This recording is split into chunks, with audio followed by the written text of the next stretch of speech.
My name is Nicolas. I'm from Greece, from the Spartakos. Alors, je m'appelle Nicolas, je suis And Spartakos, ainsi que Syria.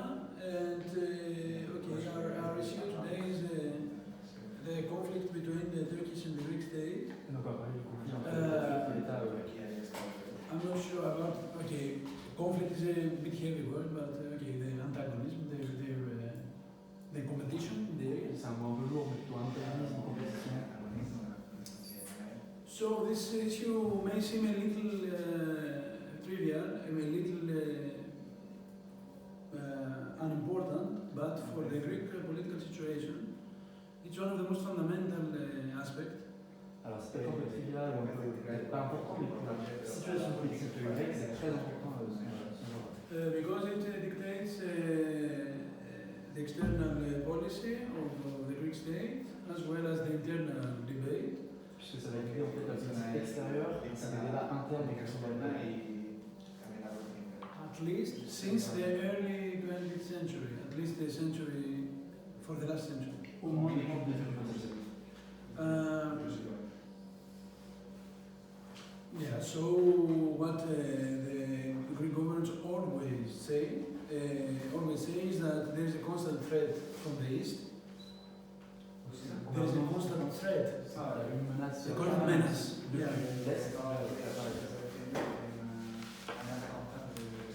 And we have to defend ourselves against it. The Turkish state is always the bad boy. L'État turc est représenté comme And this debate is based on some national myths, national narrative. Donc il y a des récits nationaux, des mythes nationaux qui construisent ce débat et la présentation du Turc comme une chose. That is very far from reality, and I will try to explore these myths. Donc l'idée c'est d'intégrer ces mythes ici pour déconstruire. And I will try to show you how this narrative is connected with the current situation and the armaments, the danger of a real and open armed conflict, and the refugee crisis. Et donc ce conflit, en fait, il est lié au danger d'affrontement armé et à la crise des réfugiés en Europe. Et l'idée, c'est de montrer comment ces choses sont liées. So the first myth, it's a bit historical. It's about the myth that the Turkish side has always been on the offensive against the Greek side, and it has threatened the very existence of the Greek state itself. Donc le premier mythe, c'est un mythe historique qui veut que l'État turc ait toujours été à l'offensive dans les conflits et que l'État grec ait toujours été sur la défensive. So the roots of this conflict have to be traced, at least concerning the modern era,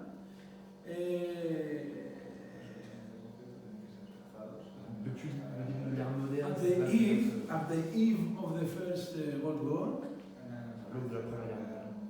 and especially at its aftermath, Et bien sûr, dans ces when Greece, along with the victors of the World War I, I mean the fact that it's what happened is that Greece allied itself with the Entente, the victors of the First World War, and Turkey was allied with the Central Powers, with Germany. So they were defeated. Donc la Grèce, c'est avec l'entente, c'est les vainqueurs de la Première Guerre mondiale, pendant que la Turquie était avec les pouvoirs centraux, et donc du côté des perdants de la Première Guerre mondiale. Most precisely, there was no Turkey at this time, it was the Ottoman Empire. Voilà, c'est l'Empire ottoman. So Greece, being allied with the victors of the First World War, has tried to take advantage of the imminent dissolution of the Ottoman Empire and grab new land for itself. Et donc la Grèce a essayé de prendre avantage de la dissolution de l'Empire ottoman, et notamment de se saisir d'un certain nombre de terres.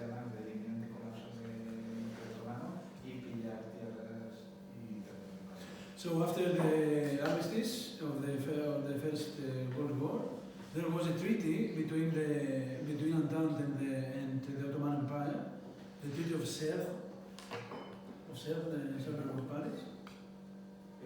Donc il y a eu, après l'armistice, il y a un traité entre la Triple Entente et les pouvoirs centraux.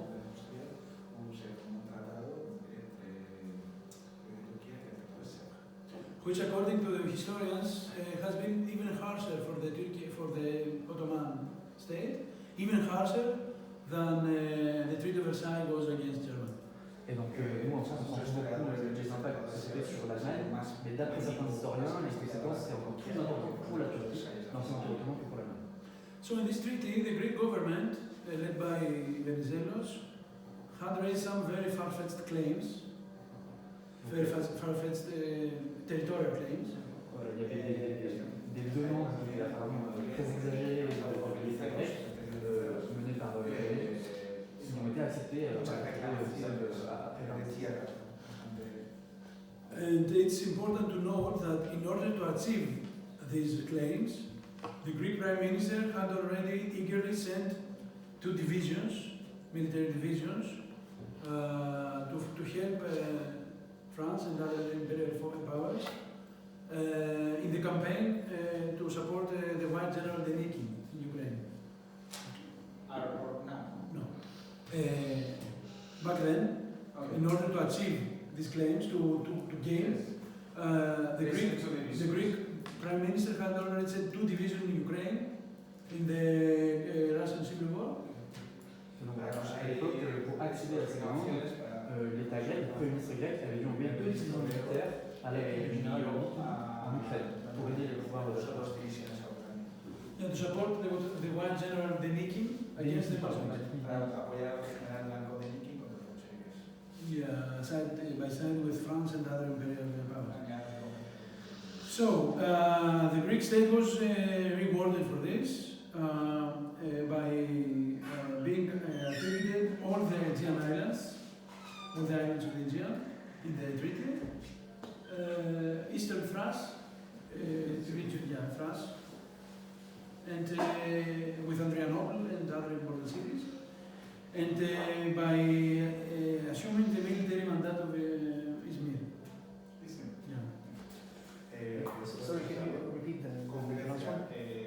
The Greek state was rewarded for this action with the Aegean Islands, or the Aegean Islands, and other important regions, Adrianople and Izmir.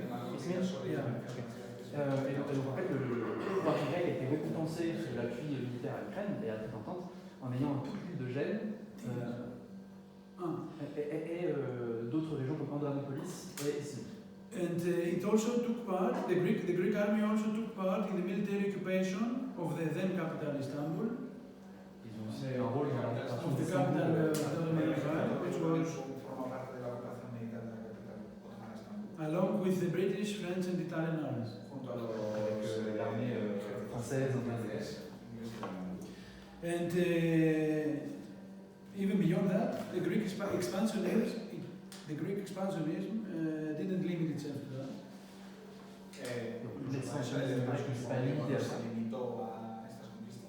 The Greek army soon tried to reach for Ankara.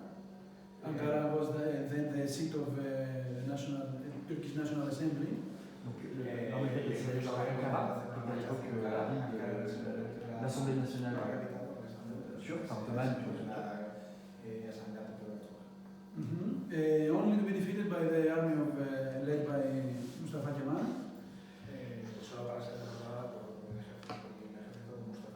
And this led to the Greek army evacuating Asia Minor and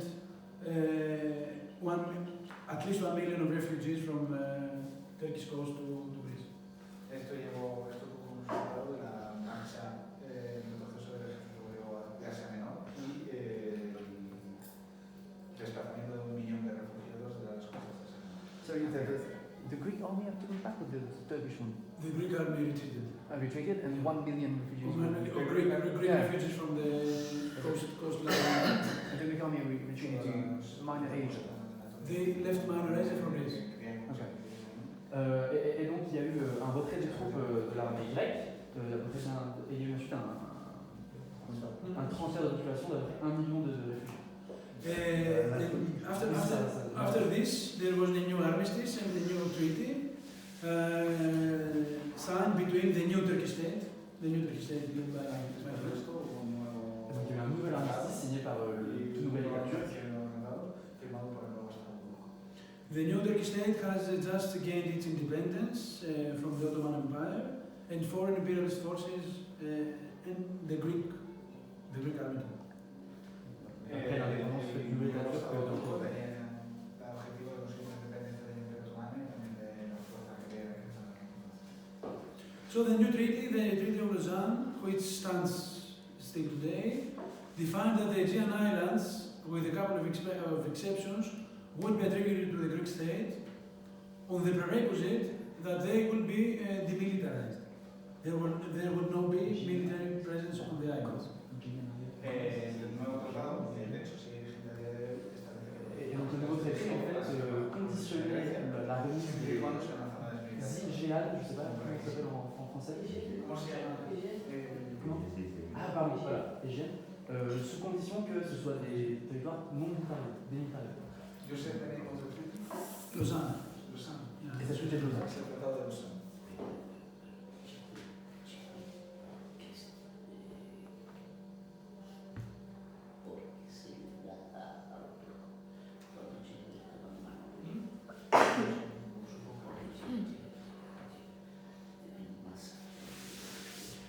Okay, I know.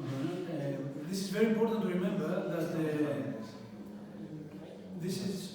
this aspect is very important to remember because the Greek state has since then violated the treaty by deploying heavy military on the islands. Es importante entender este tratado de Lausanne porque Grecia ha roto el tratado desplegando unidades aéreas. Et donc ce traité est fondateur pour expliquer en fait les conditions actuelles. In order for you to see how absurd this is, I myself served on such an island, which lies less than 2 kilometers from the Turkish coast, and 508 kilometers from continental Greece.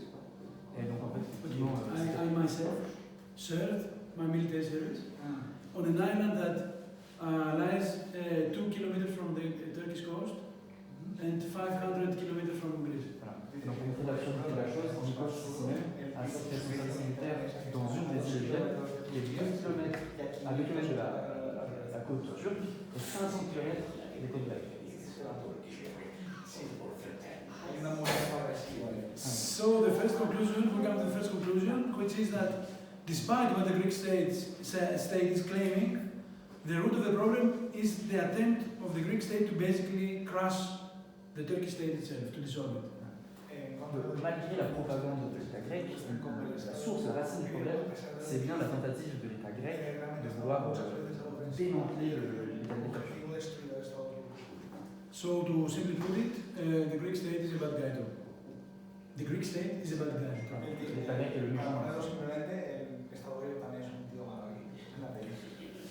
Okay, I'm sorry if I tired you with historical details, but I think it's important. And now we come to the second myth, which is that the Greek state has the right to proclaim the exclusive economic zone, and Turkey prevents it, violating a vital right. Et donc le deuxième mythe, c'est un mythe plus vis-à-vis des zones souveraines de la Grèce, puisque le mythe veut que la Grèce ne veuille simplement remporter son droit sur ses zones territoriales, et que la Turquie l'empêche de faire ça, alors que c'est son espace vital, donné par les droits, tout ça. I'll explain. There is a great confusion about what the EEZ means. Let me say the following. Okay. This issue, this conflict begins basically in the 70s. Ce conflit commence dans les années 70, et il y a une confusion sur ce qu'on appelle les zones exclusives. Donc il va expliquer par là. Y es un conflicto que tiene raíz en los años 70. When countries were prompted to proclaim rights over the so-called continental shelf. The continental shelf is a geological term, which means that up to 200 nautical miles from the coast, the state that owns the coast has the right to perform economic activities. Et en fait, depuis les années 70, il y a cette loi qui veut que les pays peuvent demander la souveraineté des zones maritimes jusqu'à 200 miles nautiques après, on prend la côte, 200 miles après, ça appartient toujours la zone exclusive est au pays. This means that if countries, if the distance between two countries is less than these 200 miles, the situation is getting complicated and the issue is solved by bilateral agreements. Donc le problème, c'est bien sûr que s'il y a un point dans la mer ou l'océan qui est à moins de 200 km, de 200 miles de plusieurs pays, alors il y a un problème de répartition. Et pour résoudre ça, il y a un arbitrage qui est fait par une tierce partie. Yeah, which is the case for most countries around the world. Ce qui est bien pour la plupart des pays autour du monde. Unlike the continental shelf, the exclusive economic zone is not a geological term, it's a legal term. So it does not exist by itself and one country has to proclaim it. Et donc, ce dont on parlait, c'est un terme géologique. Ils veulent qu'on définisse comme ça de manière géologique. Maintenant, la zone exclusive, ça relève de la légalité, du juridique. Et ça a moins de base géologique que l'autre. So when the Greek state claims that it has a right that cannot be negated, cannot be denied, it lies because in order to proclaim its exclusive economic zone, Turkey has to agree. Et donc quand la Grèce dit qu'elle a un droit non aliénable à ces zones exclusives, elle ment. Puisque comme ça relève de la légalité, alors elle doit accepter ces termes. So it's not about a universal right, it's not about universal laws, it's only about negotiations, which means it's all about balance of power. Donc tout ça, en fait, on se rend compte que ce n'est pas une question de zone continentale, zone territoriale, c'est un rapport de force politique et de la négociation entre des parties The third myth, which is similar to this, is that the Greek state always respect the international law, always respect the law for I'll explain, the international law, and the Turkish is always the violator.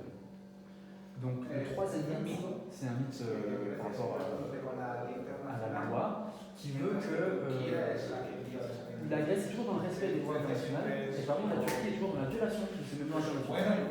Donc le premier c'est un mythe historique, le deuxième c'est un mythe géographique et le troisième c'est un mythe vraiment légal sur qui respecte ou pas le droit international. In order to regulate these issues, the continental shelf and exclusive economic zones and stuff, there have been under the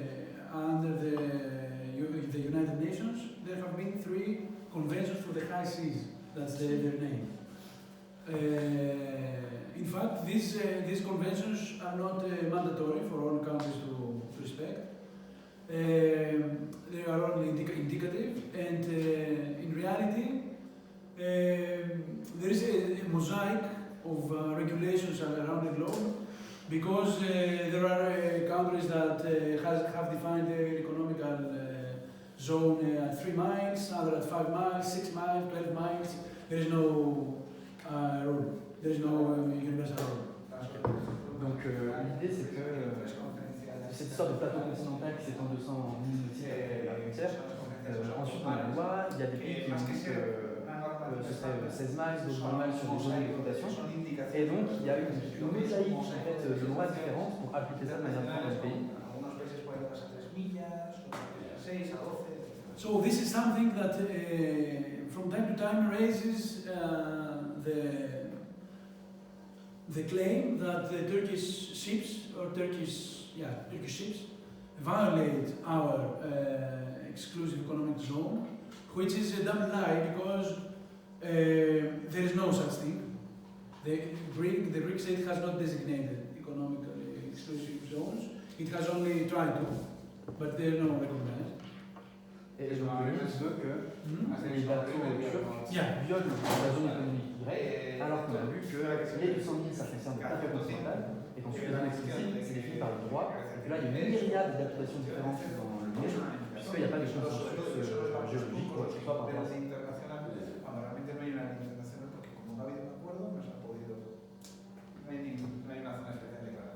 And even if this was the case, even if they existed, they don't comprise the surface of the sea. So a ship that travels on the surface, it cannot, by definition, violate exclusive Et economic quand zone. bien même ces zones économiques Because the exclusive economic zone is only about the underwater. So not Not the surface. quand bien même un bateau Eso también quiere decir que hubiera irait dans des zones que hubiera exclusives grecques qui ont été définies proprement, ce qu'elles ne sont pas. En fait, le droit sur les zones économiques ne concerne uniquement l'exploitation sous l'eau, l'exploitation pas sous-marine. Donc un bateau turc aurait complètement le droit de passer à la surface s'il n'exploite pas le fond sous-marin. En tout cas, c'est absolument. So in 2020, the two countries came to the brink of war, of armed conflict. It was a real eventuality. When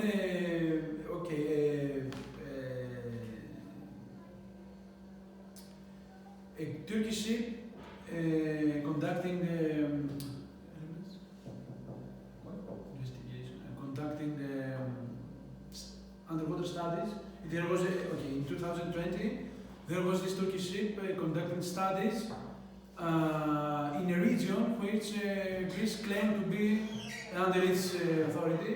So the two countries came to the brink of war over a matter that is not real. It's a lie. Et donc, en fait, en 2020, il y a eu un bateau turc qui a mené des études sous-marines dans une zone que l'État grec disait lui appartenir et faire partie de ces zones exclusives.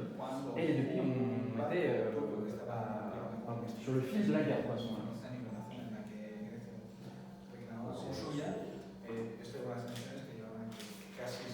Et on répète encore une fois que ces zones exclusives ne sont pas définies vraiment et que ça, c'est vraiment c'est pas un vrai problème. So this crisis, the 2020 crisis, was not the first one, but it might have been the most serious. C'est pas la première fois que c'était une crise de ce type, mais c'était la fois la plus sérieuse. C'est vraiment, il y avait un conflit. And it had its repercussions 2 years later, in 2022, when a similar situation happened. Et donc 2 ans plus tard, en 2022, il y a une situation un peu similaire qui s'est produite. It Et on a had senti the encore les crisis of conséquences de 2020 had its repercussions 2 years later, in 2022. Esta crisis ha tenido repercusiones en 2022. So there have been other crises too. I mentioned the 76 crisis when oceanographic, that's oceanographic ship named Hora, it traveled in the northeast of the Greek island, and the then government was prompted by the opposition to sink. Yeah, we had a right-wing government, and the Socialist Party opposition prompted them to sink the ship. Et donc il y a eu des crises déjà dans le passé. En 1976, par exemple, il y avait un navire océanographique turc qui était encore une fois en zone exclusive. Et l'opposition de droite au gouvernement de l'époque avait dit qu'il faut noyer, il faut couler le navire. The second crisis was 11 years later when a very similar event took place, and then the government of Papandreou, the Socialist Party, under the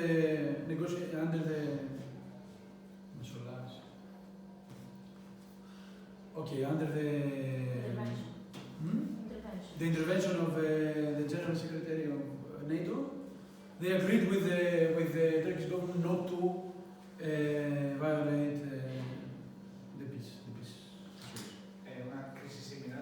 Et donc 11 ans plus tard, en 87, il y a une crise un peu similaire. Et là, il y a une intervention du secrétaire général de l'OTAN pour résoudre le conflit en fait. Excuse me. So the agreement was for Turkish boats not to go into the zone? Both sides not to violate the borders. Okay. But then the borders were not properly defined back then. National waters. Is there such a thing? Anyway, there are designated borders on the sea. Donc les ZE c'est fou, mais il y a quand même des frontières nationales. There are designated borders. The borders have nothing to do En 87, il y a eu le conflit. L'OTAN est intervenu, c'est pour dire aux deux pays qui ne franchissaient pas les frontières. It's a bit complicated. So there are three things: continental shelf, Yes. national boundaries, Yes. and exclusive. Exclusive economic zone. There are three different things. C'est ça, donc il y a trois choses différentes. Le plateau continental, c'est le terme géologique qui dit que 200 miles nautiques après la côte, c'est encore le pays. La zone exclusive, qui pour le coup n'est pas vraiment définie, et ça c'est une négociation des rapports de force. Et les frontières nationales qui ont aussi lieu dans la mer, qui ne sont pas élevées que les zones exclusives. Okay, and one must mention the crisis that took place in 1996. It was the case of Imia Kardak. It's a bunch of islands, uninhabited islands. Yes. There is people there? No people. Uninhabited. Et donc dans les années 96, il y a eu des îles inhabitées, des îles Inia. Désolé, les noms géographiques, je ne connais pas trop. Donc il y a vraiment un incident. Okay, there was a situation, no details needed. Some Turkish journalists they put a Turkish flag, then some Greek marines put the Greek flag on there.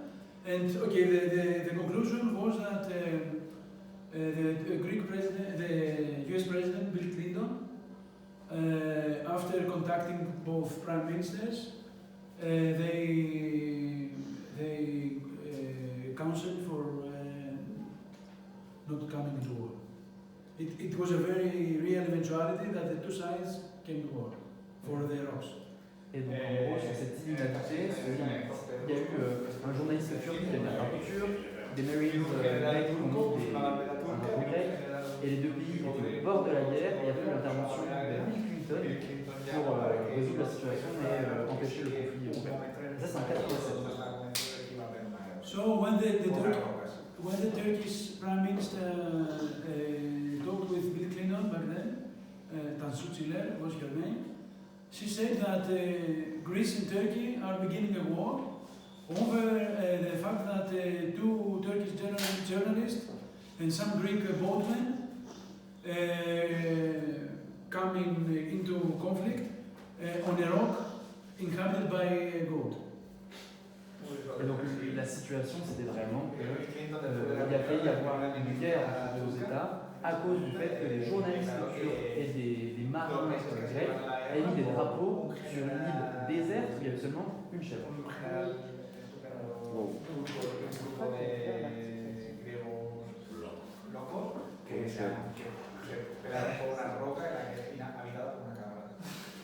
Okay, so coming into the modern era, into now, the crisis of 2020 began when this Turkish ship tried to conduct some studies in a region north southeast of Aegean, because what was at stake is oil. Yeah. Et donc en 2020 il y a eu 76, en 96 et en 96, et en 2020 cette étude océanographique a failli mener à la guerre, puisque au sud-est de la mer Égée, où le bateau turc a été accroché, il y aurait apparemment des réserves de pétrole. So the problem is caused by the attempts of both sides to proclaim the zones, the exclusive economic zones, because they think, it's not sure yet, they think that there is oil in the Mediterranean. Donc là, c'est there is oil exploited.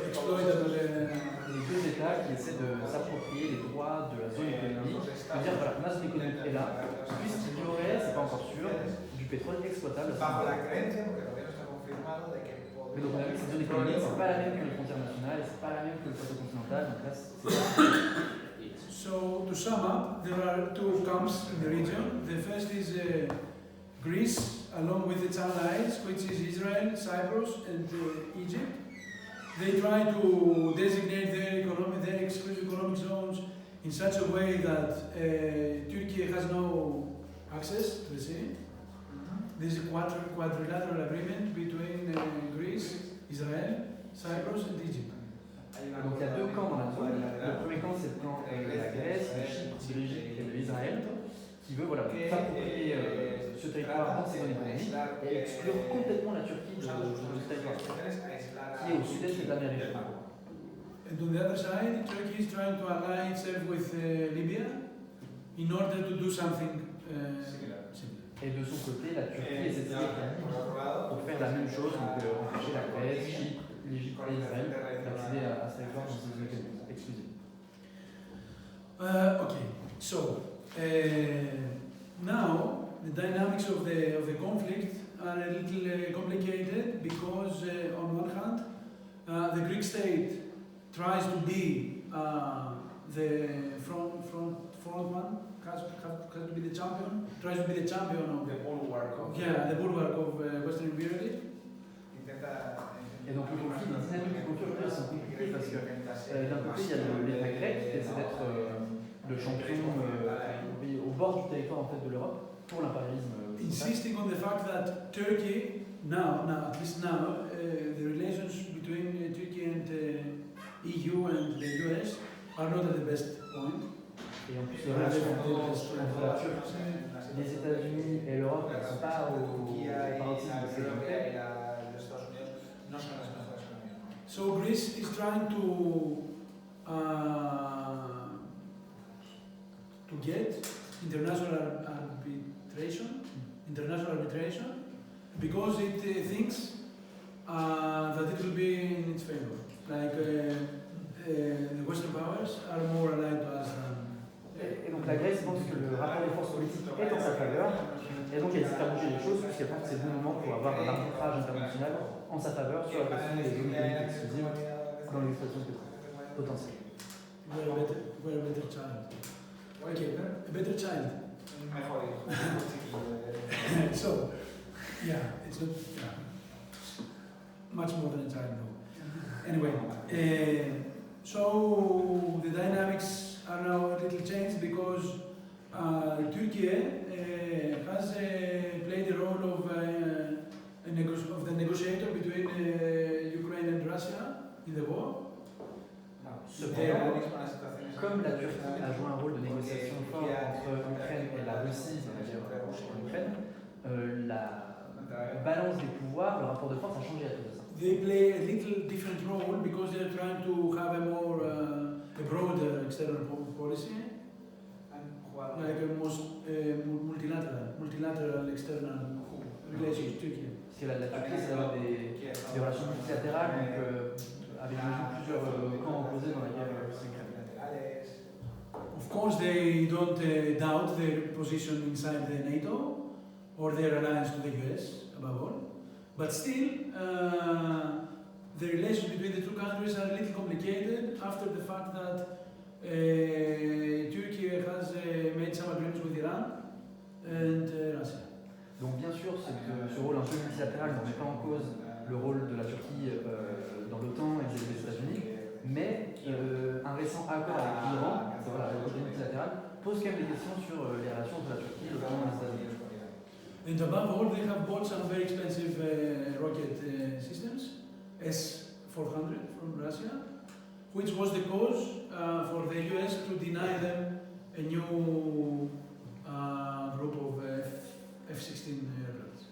So, because they bought this, they denied for some years, because just some months ago they've done The US, excuse me, the US gave they denied, they refused in the first place to give them the F-16 because of the fact that they had bought the rocket missile system from Russia. Okay. Et donc récemment, les États-Unis ont refusé d'envoyer des F-16 à la Turquie sous prétexte que la Turquie avait déjà des missiles de départ. And at the same time, Greece is very on the offensive by building more and more US and NATO bases, military bases. Et donc en même temps, la Grèce est beaucoup plus offensive puisqu'elle accepte de construire beaucoup plus de bases de l'OTAN dans son territoire. By buying more and more aircraft and vessels. Et achète beaucoup plus de vaisseaux et d'aéronautique. by being very eager to contribute the military support of Ukraine. Et en étant très encline à contribuer au support militaire à l'Ukraine. Complaciente, muy obediente a la hora de enviar, muy iniciativa a la hora de enviar apoyo militar a Ucrania. And at this time, yeah, for instance, they sent 40 tanks Par exemple, ils ont envoyé 40 tanks in Ukraine, and they bought some new from Germany, the Greek state. Greek State dice, han bought And bought new. y también compró nuevos tanques. Voilà, donc ils ont acheté des tanks neufs en Allemagne, pardon, ils ont envoyé à And the last point about it, it's a very, very dangerous development because there has been an attempt by the Greek state to expand its national boundaries from 6 miles, which is now the case, to 12 miles. Et donc il y a eu une tentative de l'État grec de bouger ses frontières nationales, qui étaient à 6 miles à 12 miles. Sus fronteras de 6 millas a 12 millas. Which means that the Aegean Sea, which now comprises international waters, okay, there are some international waters in the Aegean Sea, it will turn to a Greek sea, Mare Nostrum. Lo que implica que Et donc il y avait à l'époque des zones, il y a toujours des zones internationales, mais avec la tentative de repousser les limites nationales maritimes, alors ça donnerait sous contrôle complètement grec. And of course, Turkey has designated the casus belli. You know what is casus belli. Et donc la Turquie a déclaré un cas de casus belli, donc une déclaration de guerre, de repousser les frontières. This, I think that the Greek state insists on its place inside international institutions, most notably the EU and the NATO, in order to prove that it is the most loyal ally, unlike the Turkish state, which is a little more uncontrollable. Et donc l'argument de la Grèce, c'est de dire, regardez, c'est nous les partenaires les plus loyaux à l'OTAN et yeah, they are also loyal. Yeah. But the Greek Greeks is saying I'm your best friend, and while Turkey is negotiating with Iran. Yeah, exactly. Et donc en poussant un peu les arguments que la Turquie est moins contrôlable, puisqu'ils ont fait un accord avec l'Iran, ils ont mucho importante su papel como muy leal miembro de la Unión Europea, muy leal miembro de la OTAN, y hablar de cómo Rusia tiene acuerdos con Irán, cómo Turquía tiene acuerdos con Irán, con Rusia, y que no es tan leal. So I think that this deconstructs the fourth myth, which is that the foreign powers have always favored Turkey, and Greece is always the victim of the situation. It's always complaining about not being supported. Et donc le quatrième mythe avancé par la Grèce, c'est le mythe selon lequel le droit international, les pouvoirs ont toujours favorisé la Turquie au détriment de la Grèce. En fait, on vient de voir que c'est pas du tout le cas et qu'il n'y a pas un avantage donné à la Turquie par les pouvoirs occidentaux. Which is not the case. So we can't, coming to the second aspect of the workshop, one cannot refer to the Greco-Turkish conflict without referring to the refugee crisis. So the refugee crisis is closely intertwined with the Greco-Turkish rivalry. Donc là, on a un certain nombre de mythes, mais ce qu'il faut comprendre, c'est la deuxième partie du topo, c'est que l'antagonisme, le conflit entre la Turquie et la Grèce ne peut pas vraiment être complètement compris si on ne parle pas de la crise des réfugiés au bord de l'eau. There have been huge waves of migrants in the summer of 2015, hundreds of thousands of people trying to cross Greece to reach Europe.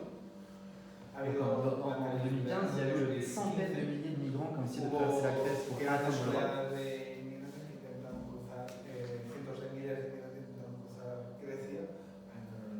The majority of them being victims of the war in Syria. La plupart d'entre elles étant des victimes de la guerre en Syrie. But also coming from countries that are pillaged by poverty and imperialism, such as Pakistan or Afghanistan. Mais aussi certaines personnes qui viennent de pays qui sont complètement ruinés par l'impérialisme, comme le Pakistan,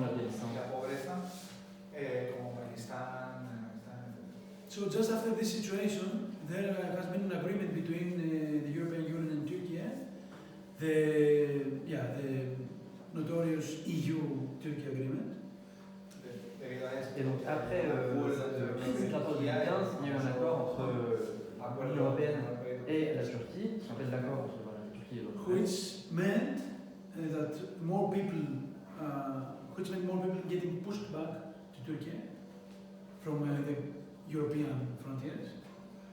Où en fait la Turquie va recevoir les personnes qui sont repoussées des frontières européennes. Turkey was hastily designated as a safe country. Okay, it was a safe country for the refugees. So we just push them back and don't care about them. Voilà, donc comme la Turquie s'est montrée comme un État sûr pour les migrants, alors l'Europe a dit voilà, ça va et on ne s'occupe pas plus que ça de leur sort. So it's very much incorporated in the Fortress Europe policy. Et donc la politique de l'Europe forteresse compte aussi beaucoup sur le fait de repousser les personnes à la frontière vers la Turquie. This has concretely led to Greece building a huge wall along the Greek-Turkish borders. A huge wall. A huge wall. Et A literal wall. Trump Ça a amené un mur à la frontière gréco-turque. A land borders. It was inaugurated by New Democracy government, but later continued and expanded by Syriza as well. Ça a été inauguré par le gouvernement mais ensuite ça a été, voilà, le mur a été étendu. This agreement also provides for different rights for people according to their country of origin. So this also, as was already said in the forum, is also very racist. La gestion des flux migratoires à la frontière gréco-turque est aussi extrêmement empreinte de racisme, puisqu'en fonction du pays d'origine des personnes migrantes, la question ne va pas être la même. So it's true that migrants' lives matter less than European lives, but even among migrants, some lives matter even less. Il y a vraiment une hiérarchie dans la manière de traiter la politique. Les vies européennes valent plus que la vie migrante, et la vie des migrants, en fonction de la vie migrante, ne va pas mentir. So if the European Union recognizes that a country is at war, at civil war, they maybe acquire the status of refugee, but if they don't, no chance for them. Donc par exemple, si le pays d'origine des personnes migrantes est en guerre civile, en fonction de ce que l'Europe pense de cette origine-là, ou non les accueillir. Donc l'origine du départ en fait est conditionnée aussi par quel pays est victime de guerre civile. And guess what? Afghanistan is not considered to be at war. Voilà, par exemple, l'Afghanistan n'est pas considéré comme étant une guerre à ce moment. For 40 years, there have been 5 or 40 years. Anyway, 40 years. Afghanistan there is war for over 40 years. But has never been recognized? No. Officiellement, So Afghani people don't have the status of refugees. Afganistán, por ejemplo, nunca fue reconocida como Estado en guerra. Anyway, No había ningún tipo de posibilidad para los afganos. this also means that the refugees, in order to bypass the war or avoiding being pushed back by the Frontex and the Greek Coast Guard, they follow very precarious ways. Et donc, à cause des gardes-côtes grecs, des Frontex, les migrants qui veulent passer à la frontière grecque empruntent des chemins de plus en plus périlleux.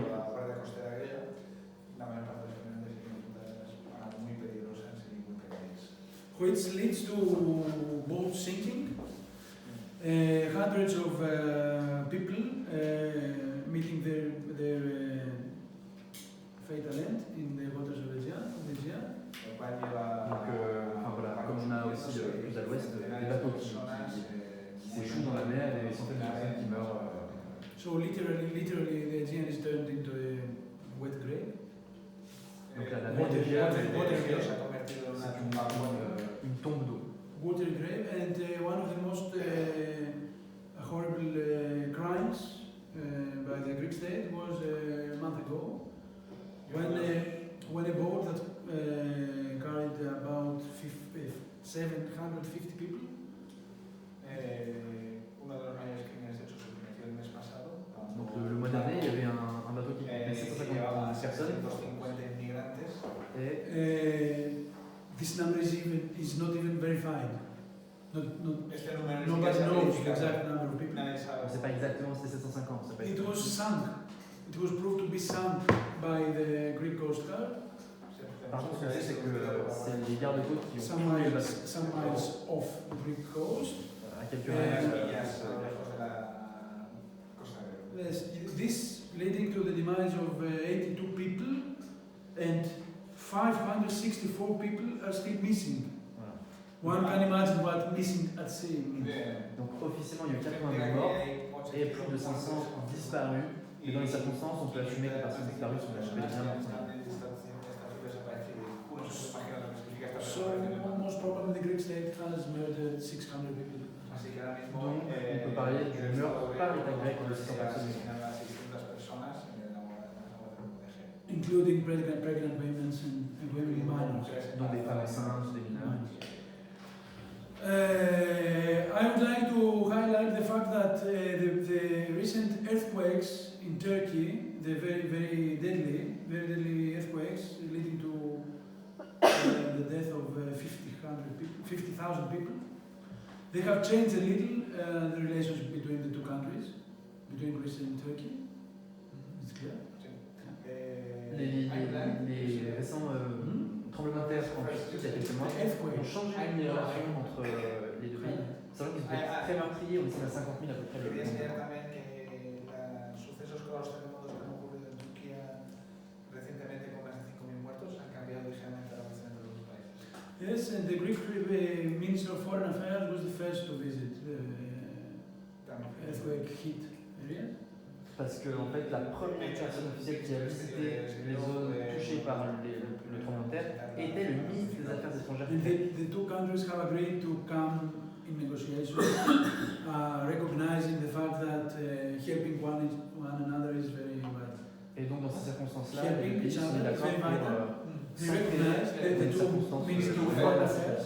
To help each other. Yeah, they agreed to come again into negotiations. Han empezado, se ha llevado a que haya negociaciones y que Et donc il y a de négociations qui ont été faites. públicamente la vital necesidad de ayudarnos. So in order not to take too long, I will proceed in pointing what is the opposition of left parties against this situation, against this conflict. Donc pour terminer, on va parler The criticism. Voilà. What's the criticism? des critiques de gauche de la politique du gouvernement. And what have our tasks to be? Quelles sont les tâches en fait nous, les militants révolutionnaires So the opposition during the years, the left oppositions to the right-wing governments have been on the right.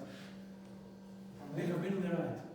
I mean, their criticism to the right-wing governments are on the right. Et donc More souvent, on the right. c'est que les So, critiques is there faites par l'opposition de gauche, Yeah, actually, yeah. de droite, la gauche attaque le gouvernement comme ça. Yeah, it's from a nationalist viewpoint. Comme certains dans le forum, on s'en parlait déjà, il y a une forme de patriotisme de gauche, de nationalisme de gauche, et c'est sur cet axe-là qu'ils attaquent le gouvernement qui est déjà le même. So I'm not talking about far-right parties, which of course they call for a radical solution. Voilà, bien sûr, les partis d'extrême droite appellent à une solution radicale. De partidos de extrema derecha que llaman abiertamente a una solución radical del conflicto. I will only point out the Syriza criticism and the Communist Party. Yo lo voy a apuntar las críticas de Syriza y del Partido Comunista. So Syriza, as I already told, Syriza, when it was the government, they continued the war. They continued to expand the war. They built new US and NATO bases, and they put a former admiral as a Minister of National Defense. Et donc Syriza, quand ils étaient au pouvoir, ils ont continué à appuyer sur le mur, ils ont continué à permettre l'implantation de bases de l'OTAN, et en plus, ils ont nommé un ancien amiral. Which was the first time after the fall of the military that the ministre des Affaires military man étrangères. assumes political power. The fall of the military junta, 74. The amiral was implicated in the former military junta? No. It was the first time that the military man assumed power, political power after the fall of the junta. Et donc c'était la première fois qu'un militaire avait un pouvoir politique depuis la fin de la junte militaire en Grèce. Yeah, and now they insist on proclaiming the expansion of boundaries at 12 miles. They accuse the government of not being brave enough to do it. The left Expansion to 12 miles. The left opposition defenses. Yeah, Syriza. Et donc Syriza, l'opposition de gauche, critique le gouvernement de ne pas avoir le courage d'étendre les frontières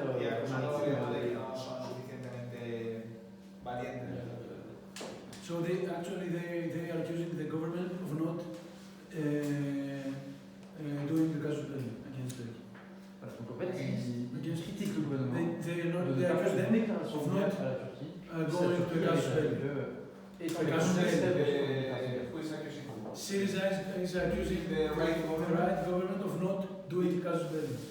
El presidente está acusando a los derechos de no hacer casus belli, de no atacar, sí, de ser beligérante, está siendo un caos. And of course, they are for sanctions from the part of the European Union against Turkey.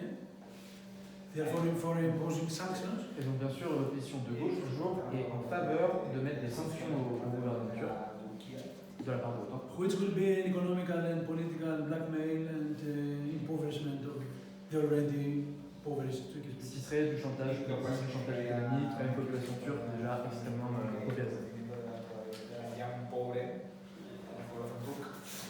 So in general, their line is that the right wing has always been concessive against Turkey, and they violate our fundamental sovereignty. Et donc le narratif, encore une fois poussé par l'opposition de gauche, c'est que le gouvernement de droite a laissé la Turquie empiéter sur la souveraineté fondamentale de l'Europe.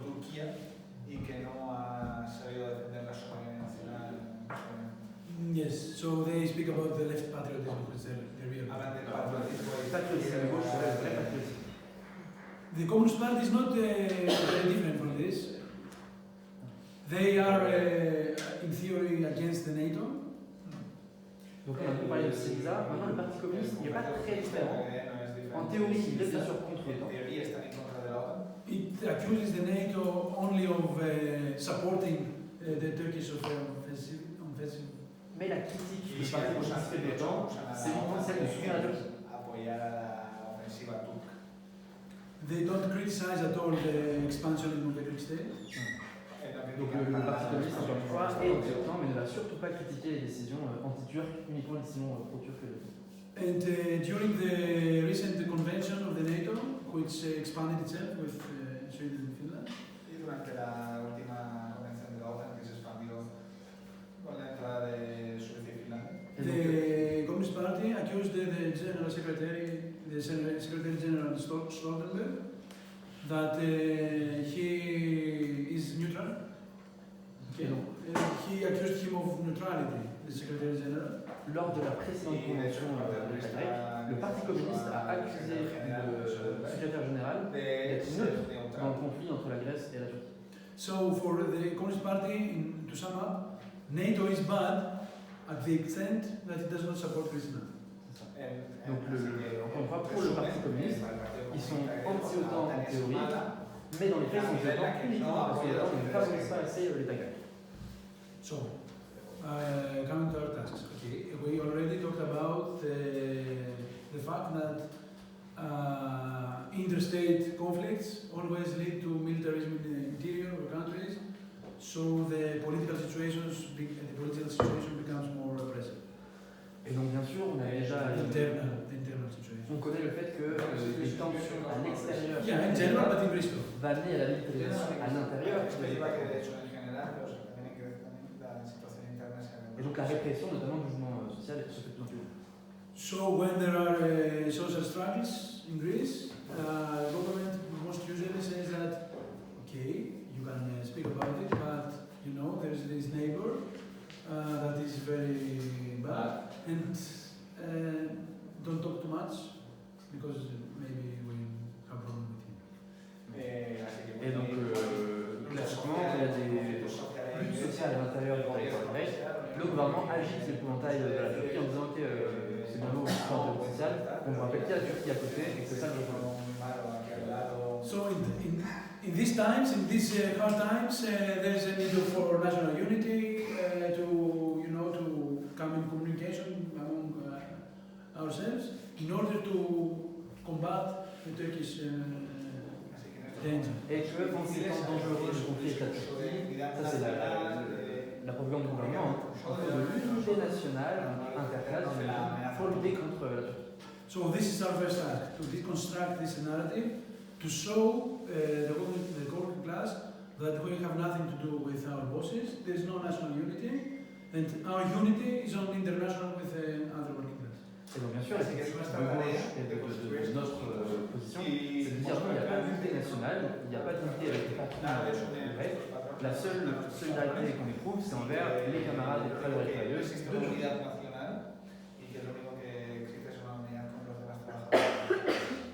So for us, it's not enough only to accuse the conflict between the two countries as being reactionary. It's not enough to say that. Donc c'est pas assez de dire que le conflit est réactionnaire. And it's not enough to say that the Turkish government also is reactionary and Erdogan himself is a killer. C'est pas suffisant d'accuser uniquement le gouvernement turc d'être réactionnaire sur un certain point et de présenter la Grèce comme étant un Of course, the Turkish regime oppresses the peoples of Turkey, Turkish people, Syrian people, Kurdish people. Bien sûr, le gouvernement turc oppresse un certain nombre de personnes, notamment les Kurdes. Il y a d'autres nationalités, j'ai perdu. But it's not up to Greek patriots to show them the way. Mais c'est pas aux patriotes grecs d'aller faire la leçon à l'État turc sur l'oppression qui fait subir à cette population. So what we have to do is to work in solidarity with the peoples in Turkey, to come in common campaigns against the military build-up and the antagonism in general. Et donc, notre position, bien sûr, c'est d'être en solidarité avec les camarades turcs pour construire une campagne commune contre la politique des gouvernements. Pour éviter notamment l'escalade militaire. It's true that despite hostility from above, there are contacts between Greek left parties, revolutionary parties, and Turkish. Et donc c'est vrai que malgré l'hostilité qui vient du haut, donc des gouvernements et des partis de gauche institutionnelle, il y a néanmoins des contacts entre les partis de gauche révolutionnaires turcs et les partis de gauche révolutionnaires grecs. And especially in Greece, we have to take concrete steps in order to prevent the country turning into a military base, a huge military base. Il y a un accord entre les militants turcs et grecs pour prendre des étapes concrètes, faire des choses concrètes pour empêcher les États de devenir des États militaires. Preventing the Greek participation in military endeavors of the Western powers. Donc empêcher l'État grec d'avoir un rôle important dans la militarisation avec les pays d'Europe. And clearly say that even if the Greek or foreign bosses achieve to make their plans true, to extract oil from the Aegean and so on, the Greek working class has nothing to gain from it. Et donc, même si les promesses des patrons grecs étaient avérées, donc la promesse de dire on va exploiter la zone économique exclusive pour extraire du pétrole et avoir des bénéfices, il n'y a que les patrons qui ont quelque chose à gagner, et que la bourgeoisie et les travailleurs grecs qui n'ont rien à gagner. On the contrary, more and more extraction of oil will have consequences in the biodiversity of the sea. It will have lethal consequences in the coasts, the coast life. It will be very, very harmful. Au contraire, une nouvelle exploitation pétrolière en mer Égée, dans le sud-ouest et sud-est, aurait des conséquences sur la biodiversité marine, sur les littoraux marins, et ça, par contre, c'est des conséquences désastreuses.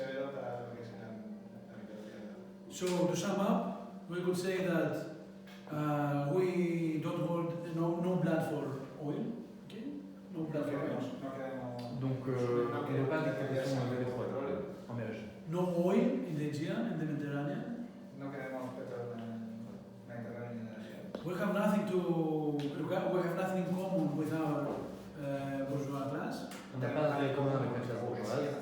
And we have no differences with the Turkish working class. Et on n'a pas de différence avec la classe travailleuse de Turquie. And that's all. Thank you very much. Et c'est